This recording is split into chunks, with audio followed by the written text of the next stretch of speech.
الرئيس الجزائري يتوجه إلى روسيا في زيارة رسمية. السلام عليكم ورحمة الله تعالى وبركاته. مرحبا بكم في قناتنا. ما تنساوش تدعمونا بجام واشتراك في القناة لكي يصلكم كل جديد. إذا الرئيس الجزائري يتوجه إلى روسيا في زيارة رسمية. أعلن موقع الرئاسة الجزائرية اليوم الثلاثاء عن زيارة للرئيس عبد المجيد تبون لروسيا لمدة 3 أيام بدعوة من الرئيس الروسي فلاديمير بوتين. وكتب الموقع الرسمي للرئاسة الجزائرية بدعوة من رئيس روسيا الاتحادية السيد فلاديمير بوتين يشرع اليوم رئيس جمهورية السيد عبد المجيد تبون في زيارة دولة إلى روسيا تدوم 3 أيام في إطار تعزيز التعاون بين البلدين الصديقين. هذا وسوف يشارك السيد رئيس الجمهورية خلال هذه الزيارة في أشغال المنتدى الاقتصادي الدولي في سان بطرسبرغ الروسية. وصرح الممثل الخاص لرئيس روسيا الاتحادية إلى دول الشرق الأوسط وإفريقيا نائب وزير الخارجية ميخائيل بوغدانوف أن الاستعدادات لزيارة الرئيس الجزائري عبد المجيد تبون إلى روسيا جارية ولم يتم الاتفاق على موعدها بعد. قال ردا على سؤال ديسيلا على هامش منتدى روسيا والعالم الإسلامي أنه يجري التحضير. بالطبع أن التحضير جاري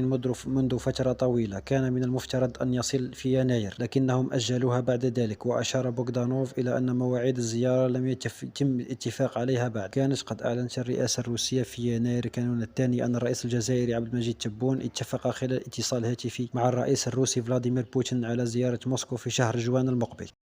لا تنسوا الإعجاب بالفيديو والاشتراك في القناة تشجيعا لنا لنستمر بنشر المزيد إن شاء الله.